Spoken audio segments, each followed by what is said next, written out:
Hello everyone. After a long time, finally I managed to um,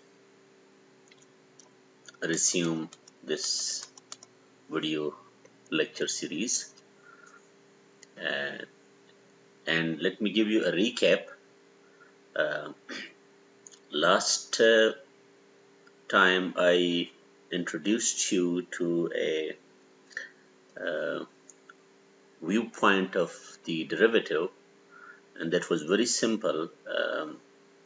It was in the context of a polynomial. So I will recap that, and then we will ask this question, the title of today's video, that why do we need limits? Yeah, you know already that the derivative, which is defined in standard textbooks of calculus, is always dependent on limits, and limits, is not a very easy concept. So yes and no, we do need limits, but we need to know when do we need limits. So here is the outline of this video. We last time established that at least for a quadratic polynomial, it turned out that all we need is a tangent at a certain point to a curve, and then the slope of that tangent was simply the derivative. Yeah. So, but the question is, how do you check that? Yeah. How do you check that a line is tangent to a curve? And we did that for a quadratic, but we need to ask this question: can we do that for any other polynomial? And how about functions that are non-polynomials? Can we do that? And when are limits actually really needed in derivatives? This is the main topic. And the million-dollar question is, what is a limit anyway? If you are using limits in a definition and you don't even know what limits are, and we will need a very serious understanding. Yeah. So actually, when you say limit, many people have this idea that, okay, you are approaching a point without hitting it. But how can you approach something without hitting it? That needs to be made precise. So recap first. What we did last time is that we started with a polynomial, a degree 2 polynomial, which we also called quadratic. And this picture shows that at any point there are many possible lines intersecting this curve, represented by, actually this curve is represented by this quadratic, and of all the lines we selected the line with the right slope so that the intersection of the line with the curve is actually at this point only, locally in this region. Yeah, we should not care about other regions, but at least in this region, you see, if you look at that line, it is intersecting the curve here, and then it is intersecting the curve here. The other line, yeah, it's intersected here, intersects here and here. But this line, which we call tangent, we are calling it tangent because it is intersecting it only there. And because a straight line intersecting with a quadratic will always have 2 points, yeah, because quadratic will have 2 solutions. So when a quadratic has 2 solutions, you must ask, where is the other solution? So actually it turns out that you have a repeated solution there, and that is what we meant by tangency. That's what we call tangent. Yeah. So the punchline was that this was the right slope. Yeah, and you can also associate this with your favorite power rule and so on. The thing which we must remember is this: we call this tangent because we introduced 2 types of changes here. So whenever you make a change along the x-axis here represents the independent variable, and let's say if I call that change delta x, and I also call it dx, yeah, because for the independent variable it doesn't matter whether you call it dx or delta x. The change in the y-axis, yeah, the change in the value of this function, which is a polynomial, that will be called delta y, yeah, as you see there, if it is the actual change. And there was another name we used, which was dy. dy was the change predicted by a straight line, which we call tangent.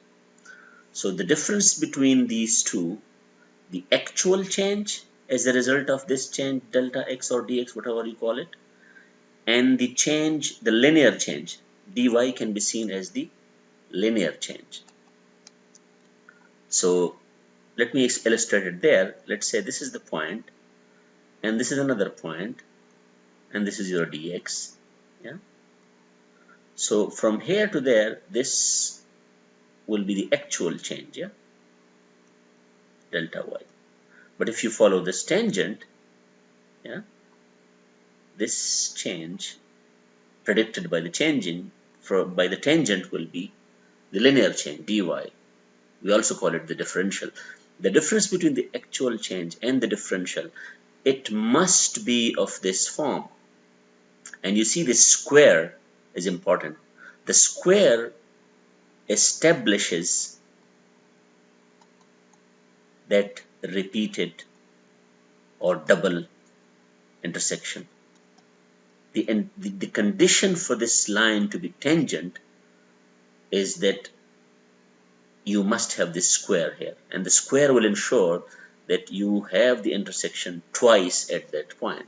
I hope I have explained it there. Yeah, double root indicating two intersection at point x between the line and the graph. Whenever you have a curve and a line, and if you want that line to intersect that curve at a single point, and if that curve is degree 2, you must have two solutions.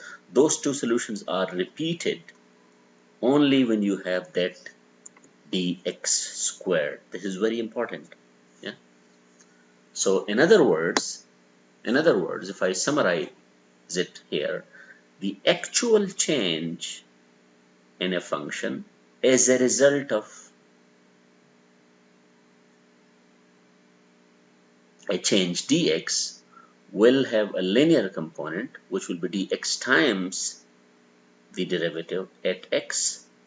Yeah, and that's why we call it the slope. Yeah, because this is the form of m dx. So m is the slope, that is, plus the nonlinear term.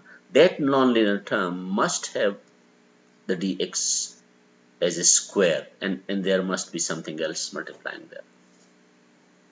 If you can write, the punchline of the last lecture was that if you can write the change in a function as a result of a change in x in this form, where you isolate the linear change, where the linear change is simply represented by dy, which is the differential, and that by definition is dx times the slope, that is the derivative, plus this plus is important because this is not enough. That remaining part, the remainder, must be of this form for a quadratic, because only then you can claim that this will be a repeated solution. In other words, a twice intersection. The intersection must be twice. If you have any other line, sorry, that's not the right line, because any line must pass through this point. So let's say another candidate line is like that. Here it does pass here, but it only passes once. The other intersection is elsewhere. Yeah, this will not give you this dx square. Yeah? This dx square is only given by this point. I think that was enough. If you still cannot understand what I'm talking about, I would encourage you to watch that previous video, because today's topic is different. Today's topic is, we want to generalize this idea to polynomials. So if I have a polynomial of any degree n can be anything you want to choose, it has to be a finite number. And if I write my polynomial and I just write this n as a subscript to remind myself that I'm dealing with degree n polynomial. So from 0 to n, and I can write polynomial in this form. For those of you who are not happy with this, I can simply write this as a0 a1x, yeah, plus a2 x squared and it must end, because if it doesn't end, it is not a polynomial. So it must have a terminating term, and let's say that is degree n. So let me attempt something. Let me make a change. So if I change x to x plus dx, yeah, remember here it's my choice whether I call it dx or delta x, and I want to know as a result of that y will change to y plus d delta y, yeah, and I want to express that delta y. My goal will be to express that delta y, which is of course the change, yeah, in the value as I go from x to x plus delta x or dx. If I can write it in this form, it will have a linear change, where it is simply linear means that it just multiplies dx by something. That something will be my derivative.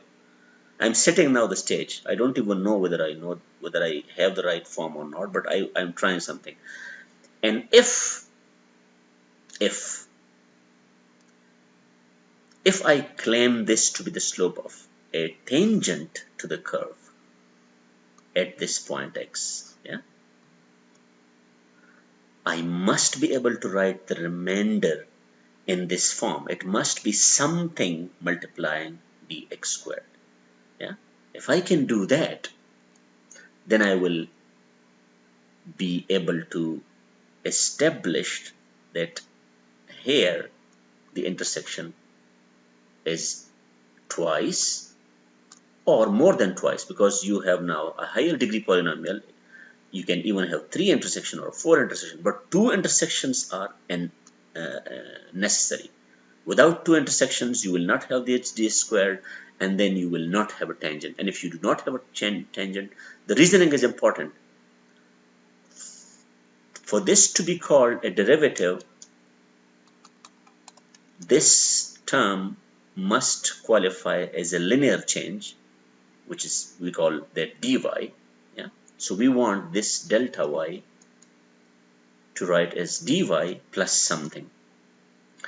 For this to be a linear change, that something remaining must be in this form, because that will ensure that you have 2 or more intersections, and that will guarantee that that line is really a tangent line. This is important. So today's goal will be to do that for a degree n polynomial.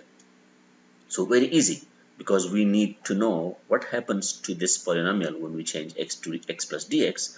So to simplify notation, I will, instead of dx, I will simply write h, yeah, because writing h is much simpler. So x plus h, and I just take any of these powers, yeah, x to nth.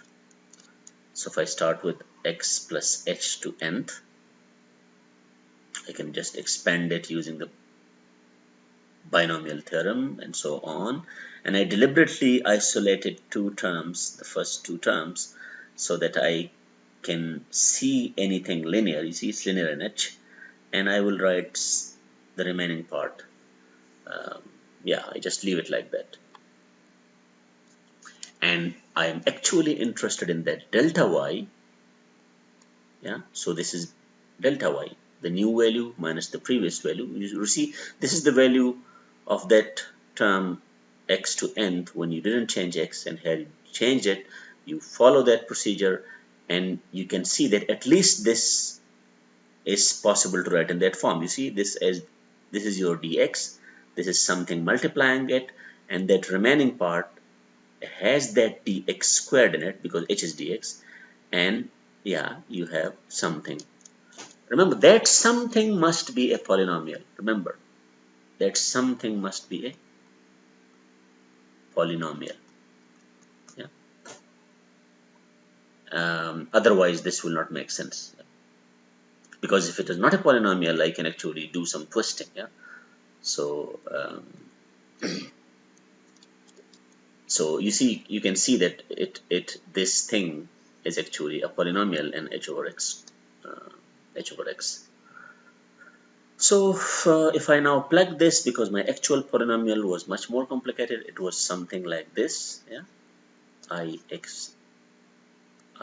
and I goes from 0 to n. Remember, I only had it for this term. Now I just need to plug it, and if I follow that, it turns out that yes, even for that full polynomial, I can isolate something multiplying that change, which is dx, and then I can have another polynomial which just multiplies dx squared, and yes, I have established this.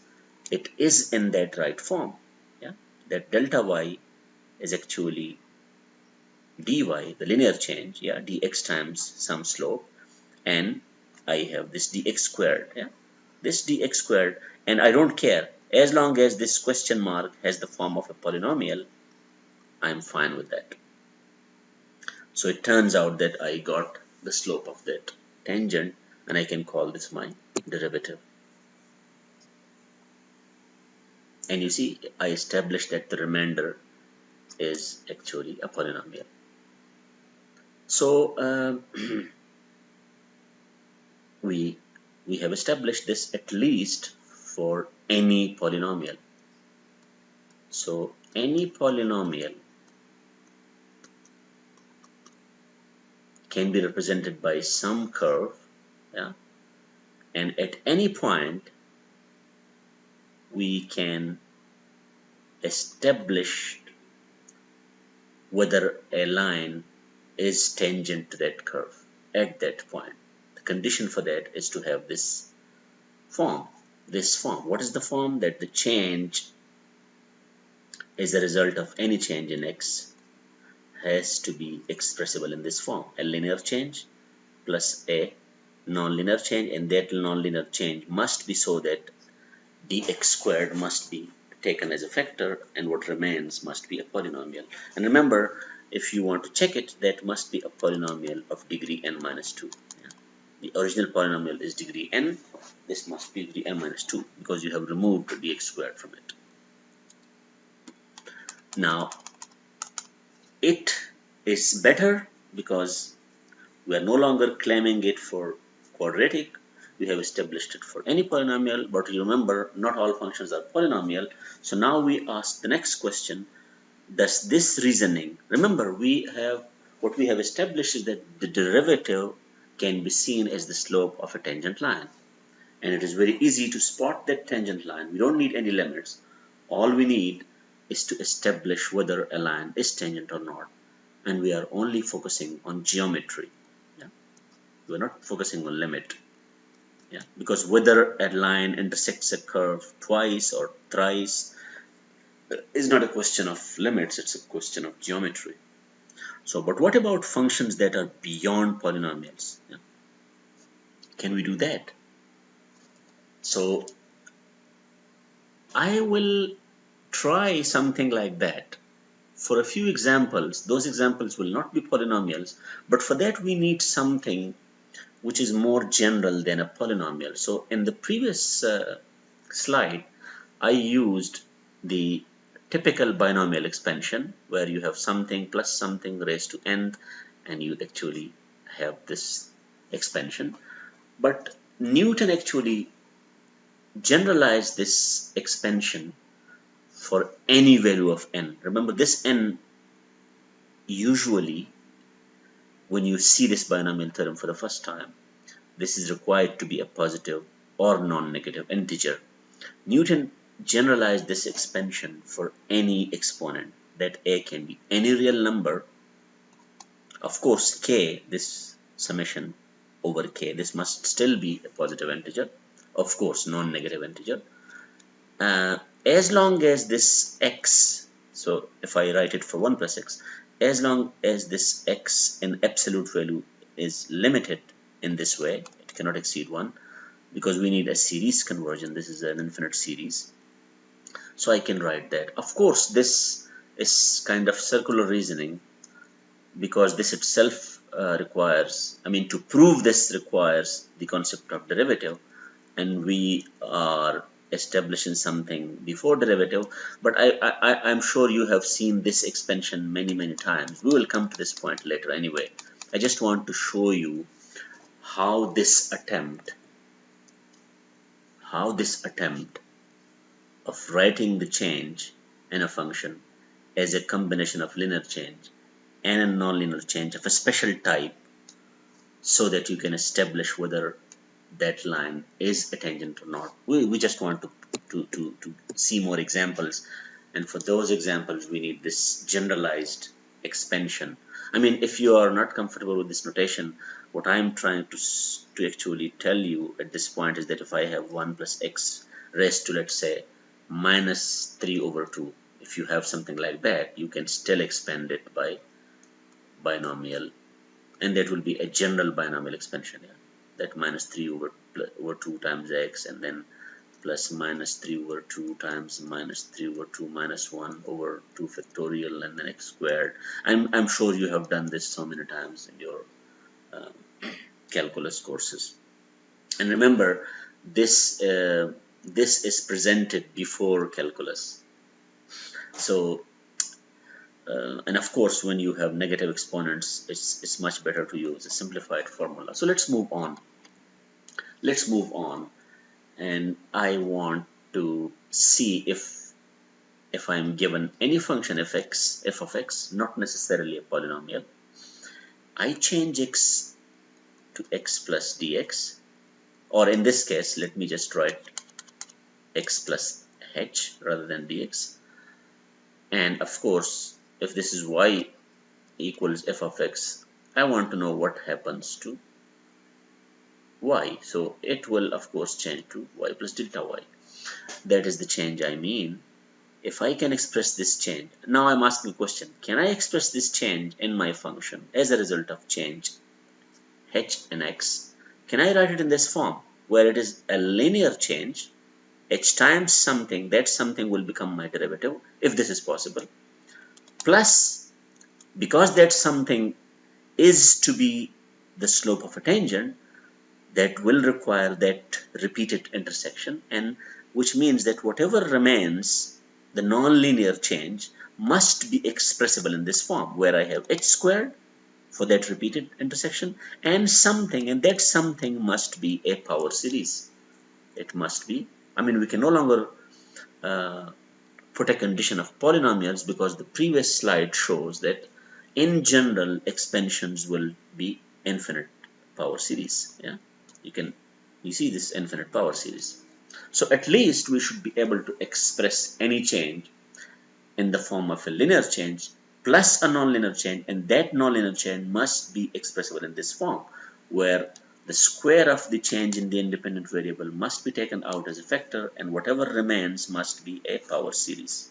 A power series. Let's see if we can do that. Yeah. Let's try it for 1 over x. So my function is 1 over x. Definitely 1 over x is not a polynomial. And before we even start anything, this x must be non-zero, because otherwise this function is not defined. Yeah.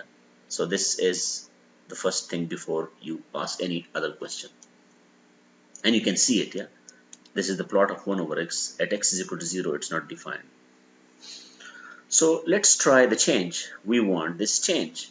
So as x goes to x plus h, this 1 over x changes to 1 over x plus h. And I want to know the change. The new value minus the previous value. I take this 1 over x common. You can try this at home. And I somehow bring it into a form where I can use the Newton generalized binomial expansion. I apply that. And if you see, this is a power series, and this power series will converge only when this h over x in magnitude is less than 1.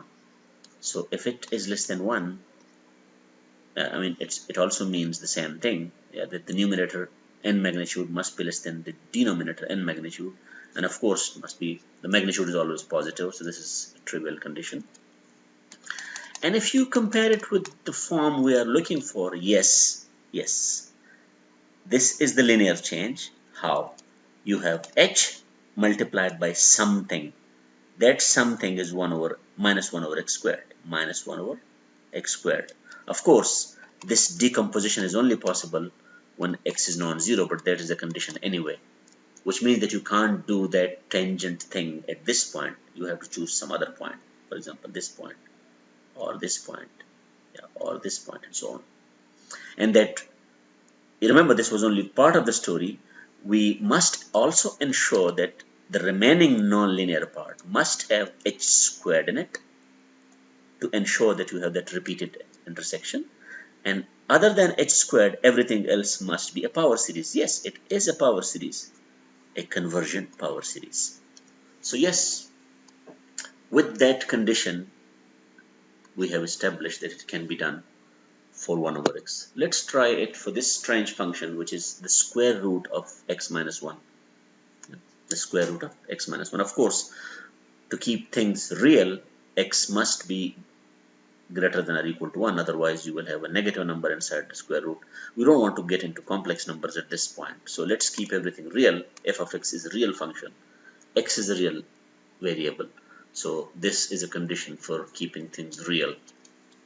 And this is, you see the plot here. The plot is not defined. For example, this is the value of x below which the plot is not defined. It is not defined if you want it to be real. So let's again start with that question. I can choose any point x, yeah, and I can change this to x plus h, and I want to know, yeah, what is the actual change. Yeah, that will be delta y. So that is the actual change. Actual change. Now we must actually consider two different cases. One is this special point below which the function was not defined, and any other point. So let's attack this first. If x is equal to 1, that special point below which it is not defined, you can see that this change will have x equal to 1, so it will be 1 minus 1, it will be 0. This will be 1 minus 1, it will be 0, and I'll only be left with h square rooted. Look at this. We want to write this as h times something, which can be called a slope, plus h squared times something, which has to be a power series. You see, it is not possible. H square rooted cannot be written in that form. So which means that it is not possible to have a tangent at x is equal to 1. It is not possible. Yeah.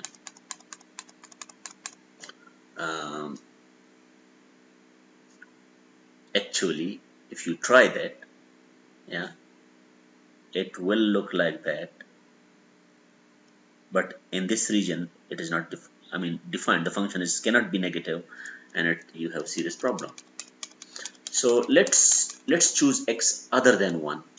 If x is other than 1, yeah, this case, don't get scared by the math, it's easy. I just take a second case where x is not equal to 1. I start with that change again, delta y. I take this time x minus 1 square rooted out so that it can be seen as f of x. I apply that binomial theorem again, the extended binomial theorem. And with some conditions, I can still find a power series which will converge when h satisfies this condition. It has to do with that ratio test. Yeah, the ratios must be less than 1 in magnitude.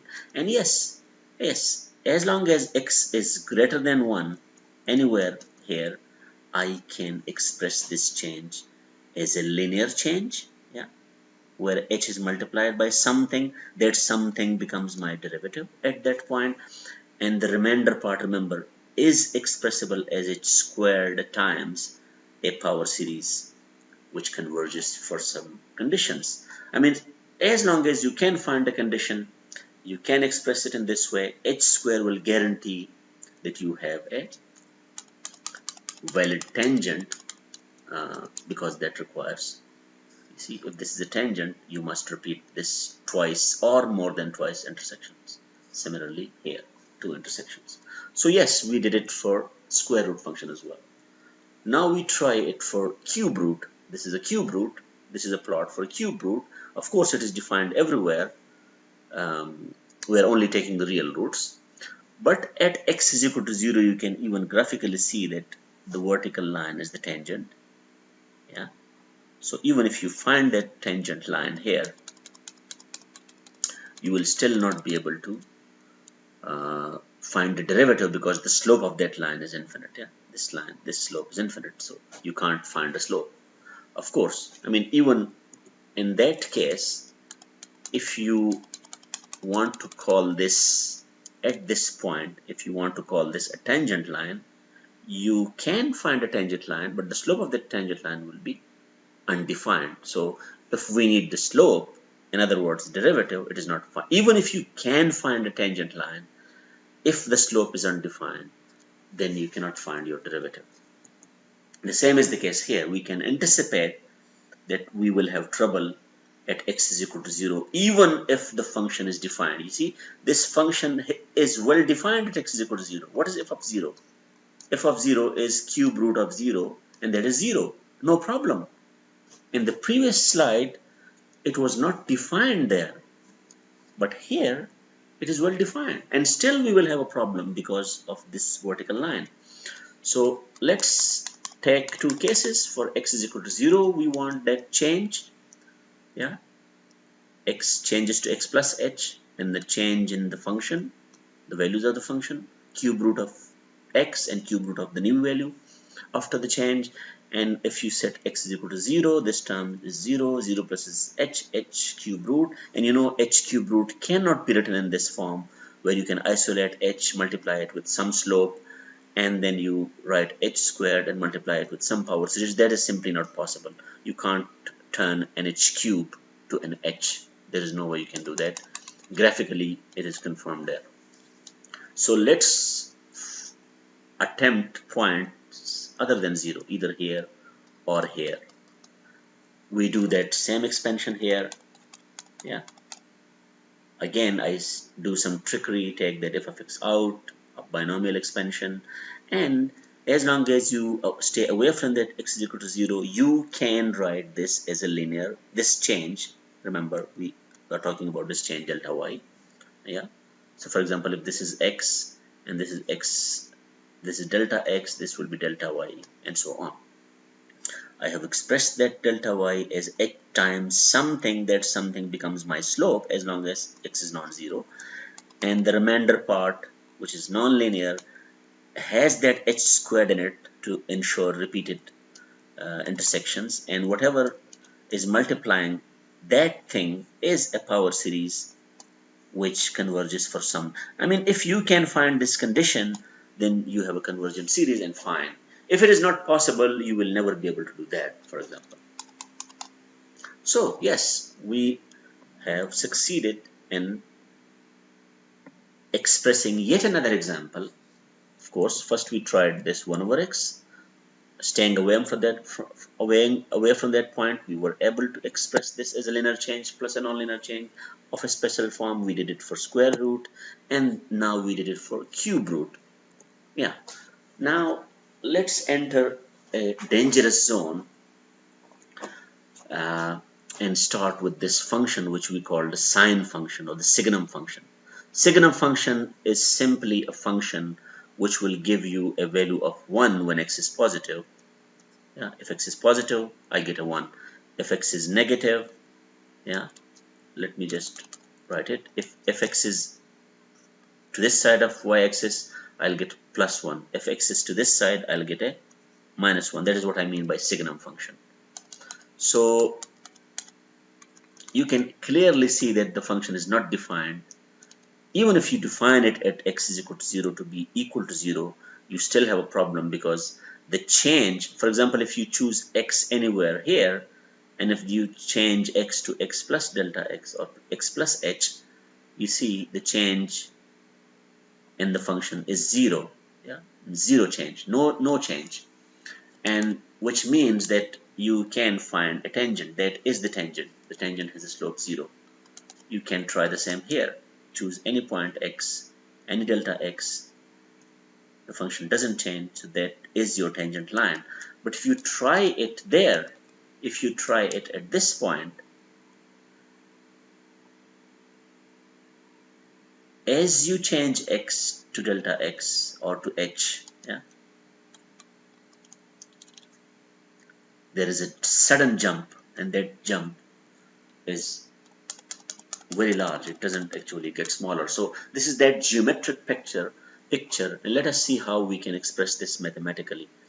So we change x to x plus h, and we want to know what happens to f of x. So this is that new value, this is that old value, change delta y, and you can see this.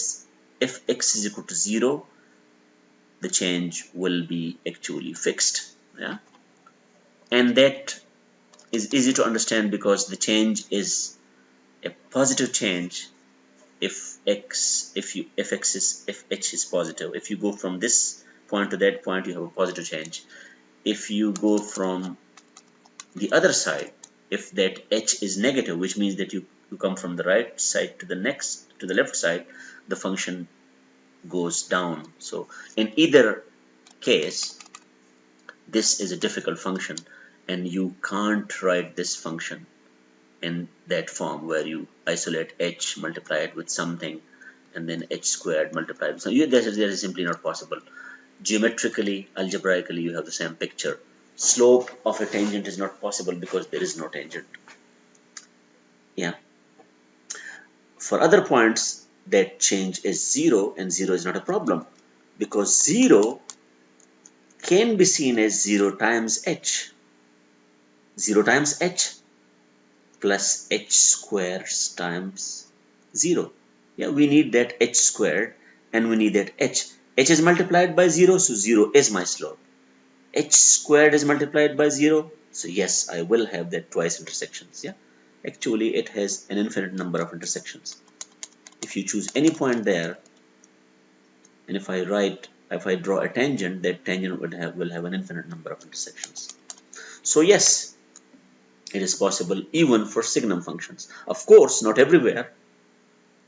You have to be careful. At certain points, the function will not be differentiable, and that is what we mean by differentiability. If you cannot express the change, remember, I'm not taking any limits.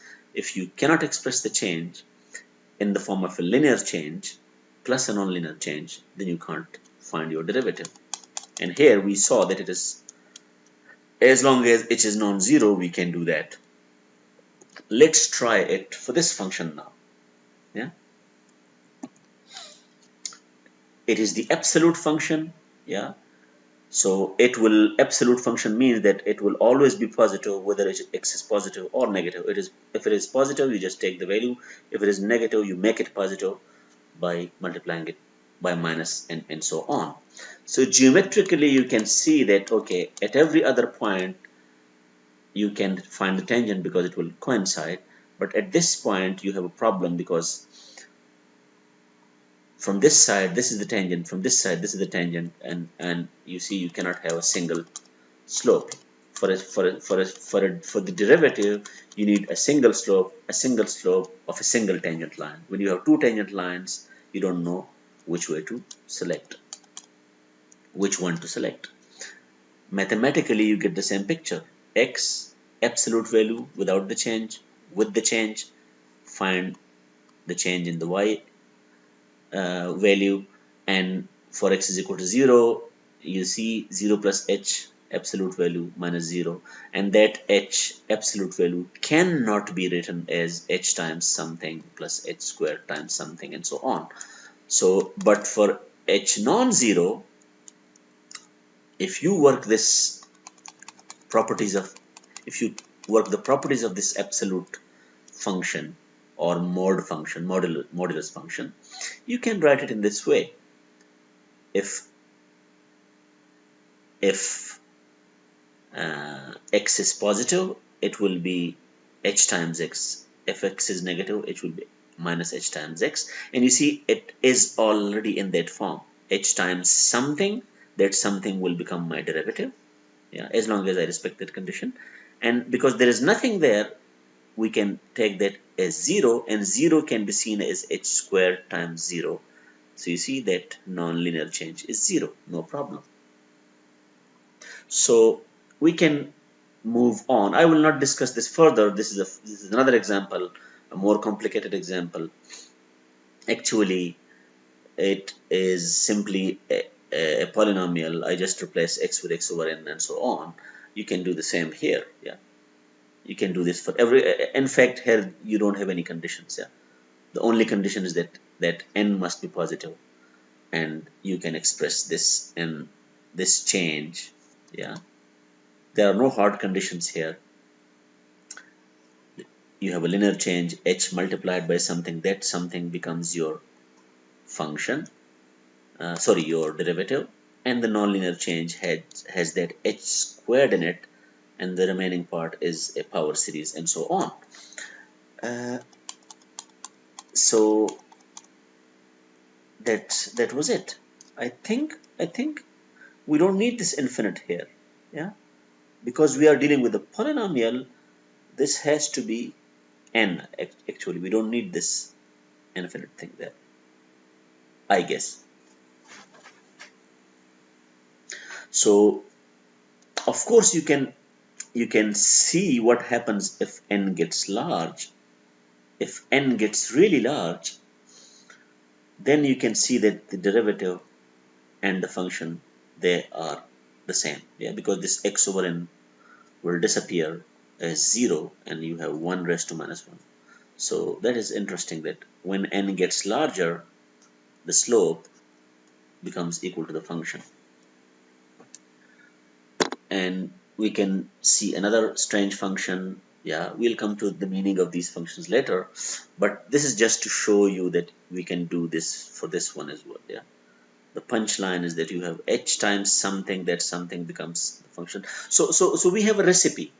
The recipe is that we can use that Newton's generalization of the binomial series to actually expand the functions. But you saw enough glitches. Yeah, it was sometimes defined, it wasn't defined, and don't think that we will be able to express this simply using the binomial series every time. Of course, this binomial series, this generalized binomial expansion, will rescue us in some cases, but don't expect this to rescue you every time. There are some really weird functions like trigonometric functions. I don't know how you will use that. That will require limits. So I just wanted to motivate the topic of limits. So let me summarize what we did so far. What we did so far, and I'm not talking about this today. Yeah, this is a topic for the next lecture, for the next video, sorry. What we did is that if we have any polynomial or non-polynomials of some simple type, simple non-polynomials. By simple I mean those which can be expanded in this form, plus minus something. We have been able to express a function, actually the change in a function. Yeah, x goes from x to x plus h, so you want to know how the function changes. If we can express this change as a sum of linear change where h is multiplied by something, that something will be our derivative if and only if the remaining part, the remaining term, has h squared in it, and whatever multiplies this, which we represent by this tilde, must be a power series. A power series. If we can do that, then we are fine. We don't need limits. But you know, we entered some gray areas, and this cannot be guaranteed. This binomial expansion cannot be guaranteed for weird functions like logarithm, exponential, sinusoids. So better embrace limits. Next time we will have a very serious introduction to the derivative using limits, and I think you should be convinced why we need limits, because there are functions which cannot be dealt with by binomial expansion. So stay tuned and wait for the next video. Bye.